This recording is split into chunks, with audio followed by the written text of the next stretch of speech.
आगे चलो।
तमाम से अदबन गुजारिश है कि अपना एक वोट मजलिस इत्तेहादुल मुस्लिमीन के हक में इस्तेमाल करिए।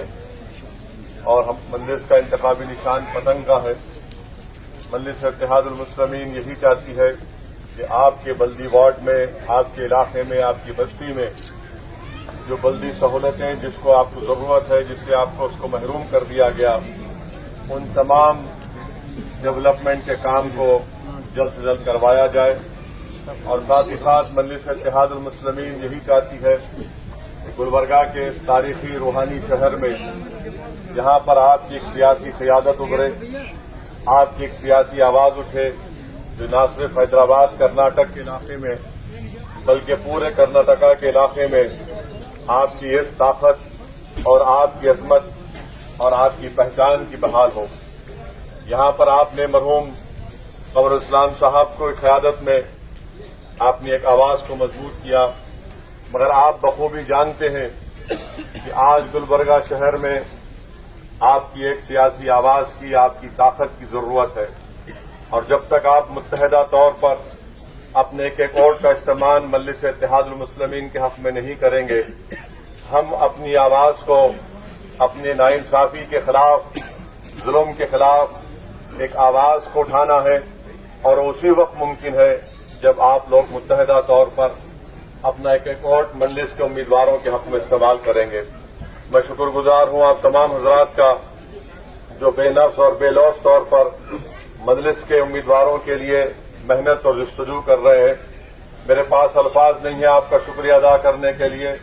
मैं सिर्फ अल्लाह की बारगाह में दुआ कर सकता हूं कि अल्लाह सुब्हानहू व तआला आपकी इस मोहब्बत को और आपके इस काम को कबूल करे और गुलबर्गा शहर में इंशाअल्लाह ताला मजलिस इत्तेहादुल मुस्लिमीन को आपकी आवाज और आपकी पहचान बनने का अल्लाह हमको मौका इनायत फरमाए।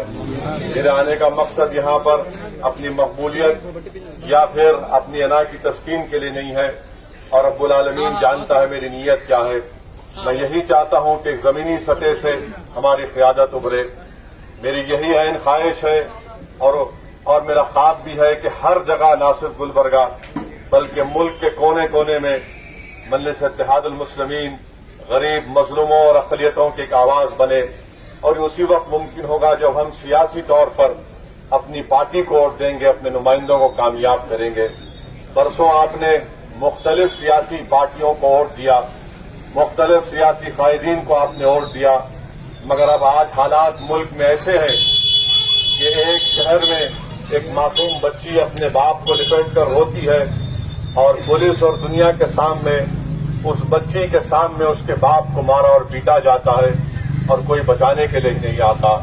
आज वतन अजीज में हालात ये हैं कि हमको हमेशा इस बात का डर होता है कि कहीं हमारी मॉब लिंचिंग ना हो जाए। और सियासी हकीकत ये है कि आज अक़लियतों के ताल्लुक से कोई आवाज उठाने के लिए तैयार नहीं है। ये कल हकीकत मैं आपके सामने बयान कर रहा हूं। घर में बैठकर ہم کو پھسلا کر نرم نرم باتیں کی جائیں گی، مگر عوام کے درمیان میں آ کر، پارلیمنٹ میں کھڑے ہو کر، اسمبلی کے ایوانوں میں کھڑے ہو کر لفظ مسلمان اور ناانصافی کا آواز اٹھانا ان سیاسی جماعتوں سے آج نہیں ہو رہا ہے۔ اس لیے نہیں ہو رہا ہے کیونکہ ڈرتے ہیں کہ ہم کو دوسروں کا ووٹ نہیں ملے گا۔ میں آپ کو صرف یہی بتانا چاہتا ہوں کہ ہم کسی کے خلاف نہ تھے نہ کبھی رہیں گے۔ ہمارا مقصد یہ ہے کہ ہماری ایک مرکز سیاسی پیدا ہو اور ہماری قیادت کو مضبوط کیا جائے۔ یہ ناانصافیاں، یہ ظلم اور حقوق سے محرومی، ان حقوق کو حاصل کرنا جو بھارت کا آئین اور سمویدھان نے ہم کو دیا، میری آپ تمام اہلیان محلہ سے گزارش ہے کہ میری ان باتوں پر غور کریے اور ٹھنڈے دل سے اس پر غور کریے، ایک اچھا فیصلہ لیجیے، مگر اپنے ووٹ کا استعمال کریے، جمہوریت کو مضبوط کریے اور گلبرگہ میں جو ایک بہت بڑا